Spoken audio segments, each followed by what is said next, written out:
That's okay, that water's been through a lot more. Look at that. Now what am I supposed to do?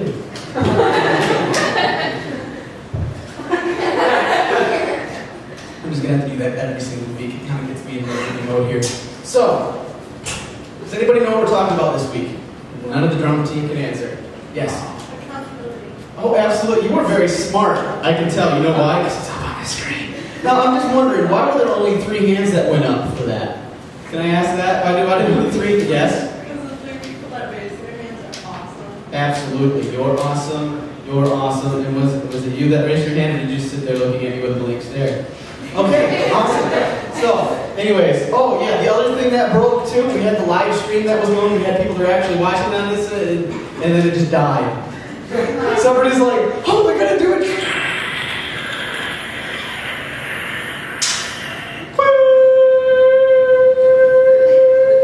Did anybody ever get a sick feeling when they did the emergency test when you were a child watching the cartoons on a Saturday? Like, this is a test of emergency broadcast, and you're like, no, Doug is on! I guess when I was really young, I used to cry during that. Or was that Tanya? We'll just pretend that was Tanya. My sister used to bawl during the emergency broadcast. It was awful. So anyways, we're going to be talking about accountability this week. And accountability is something that is very, very, very incredibly important. Does anybody remember what we're talking about in week 1 of the Bulletproof series? What was week 1? Foundation. Awesome. You get gold star. Week number 2. What was week number 2? That was last week. Identity. Identity. Awesome. Thank you. You get a gold star. Oh, you get gold star. Okay. You're on the good. Yes. Do you want a gold star too? I know what week 3 is. What is week 3? Accountability. Okay, you get a silver star.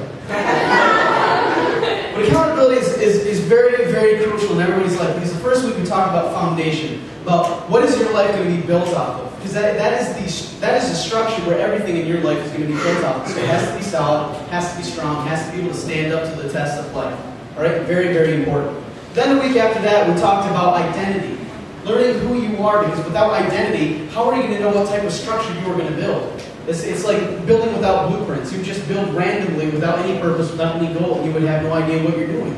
So you need to have solid foundation. You need to know what you're building so that you know what you're doing. And then after that, what you need is some accountability.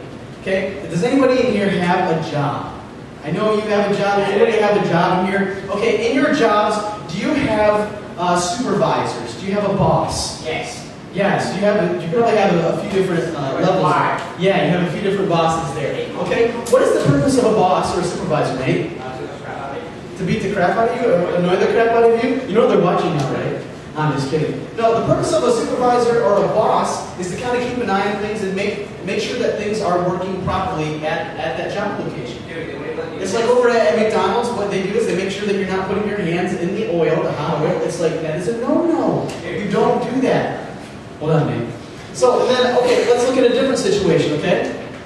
If you were to go to prison or anything, and then they let you out on parole, you would be assigned a parole officer. Does anybody know what the job of a parole officer is? Basically like probation. Yeah, it's a probation. That's exactly what it is. What you do is you get out to where you are reporting back to this parole officer, saying, okay, this is what's going on. You are accountable to that parole officer. Okay, same thing in the military. Okay, does anybody know what happens in the military? What is the rank that you start out at? Private. Okay, so you start out at private, and what's above private? And they're like, I don't know what's above private, but level 2, you unlock a pistol.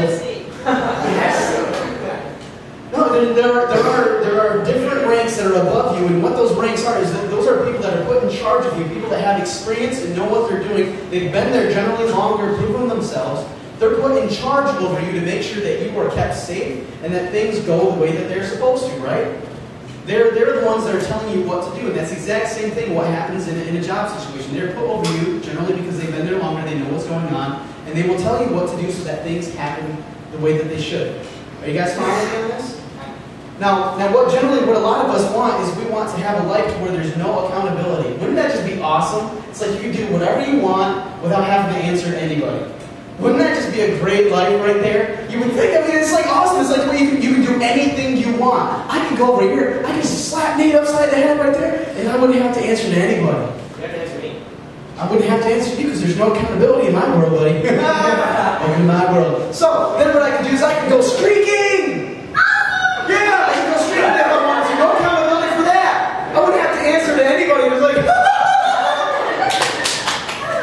it's like, I don't have to even think about it later on. It's like, okay, is there anything that's going to happen? No, I'm not accountable for this. I can do whatever I want. Wouldn't that just be the perfect world? Absolutely not. It would be. It would be absolutely chaotic. But this is the thing.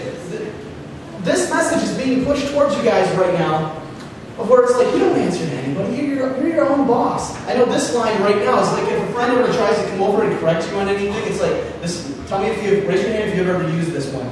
What are you, my dad? What are you, my mom? Yeah. Anybody ever used that line before? That is the mentality that is being spread throughout the entire planet right now. Lack of accountability. I mean, there are things right now, there are laws, you are held accountable for your actions, like what I was talking about. If I were to go streaking right now, I would be held very accountable for my actions. Hopefully I would be. And anybody else that thought that would be fun. I would be held because there's laws in place. But you know what? As far as your interactions with other people, a lot of times they want you to believe that you're not accountable for that. And then also with yourself. Holding yourself accountable for your own actions. You know what? This is very, very, very important stuff. This is all throughout the Bible. I really want to encourage you guys to listen to this because, you know, as I was a young person, we had some people come in there and spoke at our church, at our youth group. Now, my sister probably remembers. You remember Minnie? Oh, Lord. Yeah, Minnie. We called her Minnie. That wasn't her name, but it's because she had the highest pitched voice that we ever heard in our lives. She'd come in there and say, "Hi, everybody! I'm so excited to be here!" And we were like, it's like you turn the microphone off, and he's like, is there any way we can turn the treble down when we were live? We called her Minnie. I think her real name was Minnie. Was it? No, I don't think it was. That'd be funny if it was.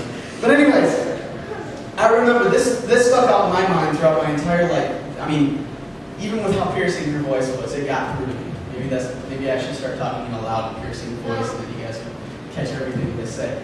But we had these cards that we would sign, where we would find accountability partners. And they actually coined a new phrase for this. We're going to accountability buddies. Accountability buddies. This is a new thing. We're going to get a doll or some sort of figure that is going to Velcro onto your back. And whenever you're doing something that you know you should not be doing, it's like, are you sure you want to do that? Or we can make it shock you. Either way, if you want. It's like, okay. It's like, what are those wires running down on your shirt? Accountability buddies. I like that. But we had these accountability cards, and what you did is, the purpose of these cards is you found a friend. Someone that you can respect, someone that you can listen to, and you have them sign this card saying, I am going to allow you to hold me accountable for my actions and what I do in my life. Now, this is the cool thing. I took it very seriously. You know what? I don't know what it was about this, and it seemed really silly at the time, but the more and more I thought about this, the concept of accountability partner, I thought, you know what? I'm actually going to take this seriously. I'm not going to just blow this off as a joke. There were a lot of people that did. So I signed this card and I gave it to my friend and I said, you hold me accountable. Now with that, there were a couple different things that I noticed that happened with that. One, a whole bunch of my friends blew it off. They didn't do anything with it. The friend that I gave it to, they didn't hold me accountable. But this was the thing. I knew that I had someone in my life that would speak into my life if I did something wrong. And so I held myself accountable at the same time. And so it was kind of like a redundancy check right there of, you know what? No matter what I do in my life, I'm going to hold myself accountable. I'm going to make sure that I know I did something wrong. And you know, this is the secret to having a very successful and happy life. Or at least avoiding a whole bunch of crap in your life. Is understanding that you are accountable for every action and every word. The Bible says at the end of all time, you will be held accountable for every idle word. Every single thing that you say, and that includes actions too, you'll be held accountable. You'll have to give account for it. And you're like, what does that mean? It's like, okay, why did you say this? It's because they called me stupid, so I called them a stupid head back. All right? I called them a stupid head back. So why did you say this? Well, it's because their pants make them look funny. They look like a yellow submarine. Okay, they look like a yellow submarine. You'll have to give account for every idle word. That doesn't sound like a lot of fun. So I would rather have it be a really quick thing. I'd rather have it be a positive experience. And in the end, it's like, why did you say this to this person? Because I thought they were awesome, so I said, Zach, you're awesome. That's generally when you say the same thing back.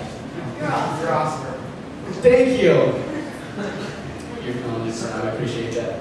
So anyways, what you need to do in life is do something like what I did. What I want you guys to do is I want you to think very hard about the people in your life that you respect. Think very hard about the people. As you're thinking about this, I want to give you guys an example. In my life, even as a youth pastor, did you know that I have people that hold me accountable for what I do and what I say? And you would think that, being a pastor, I would be above some accountability. I'd be above accountability because it's like, I'm a pastor. Do you know what I'm doing right now?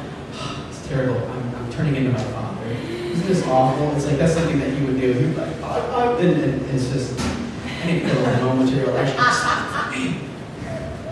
No laughing about that. But even as a pastor, I am held accountable. Even as pastor, over here, he is held accountable. He has chosen people that can speak into his life, people that he respects, people that he looks up to, people that can speak into his life and say, you know what you're doing right now is stupid. Every single one of us, we need someone in our life that can smack us upside the head and say, you're being dumb. Don't smack anybody right now. But I'm being very, very serious about this. And what you need to do is, this is the crucial key right here. This is the crucial key right here. When you find someone that can hold you accountable for your actions and someone that can speak in your life and say, you are being stupid right now, you probably shouldn't do that. You need to choose that person. You need to choose that person. Why do you need to choose that person? Because if someone just kind of set themselves up as the accountability, like if I were to come into your life and just kind of perch on your shoulder and be like, all right, I'm going to be your accountability partner, buddy. Whenever you get out of line, I'm going to smack you. Now, see, you probably wouldn't receive that very well from me. You'd probably ignore me a lot, wouldn't you? You'd just be like, whatever, this jerk is just trying to tell me what to do. What are you, my father? Yes, I am your father. No. It's impossible. It's not true! It's impossible! No, I guess, sorry, I watched my Star Wars as a kid. But you need to choose who that person is. Because what's going to happen is that's going to be a thing that you set up in your own life that you are going to respect. But you also have to make sure it is someone that you respect as well. There are people in my life that I know that I respect, that I look up to, that can speak in my life. If I were to do something or say something improper, my father would probably be the first one that would be like, now son, I do not think that was very wise. The great creator God did not intend you to do this. That would be what he would do. But there are also other people, my family. Those are people that can speak in my life. My wife is definitely someone that can speak in my life. Whenever. If I'm doing something wrong, I would expect that from her to be able to say, you know what, you were kind of wrong for doing that. Because I respect her and I honor her enough to where she can speak into my life and I will listen to that. I won't just zone out. Have you ever done that when your parents were trying to correct you on anything? You just kind of 1,000-yard stare all the time.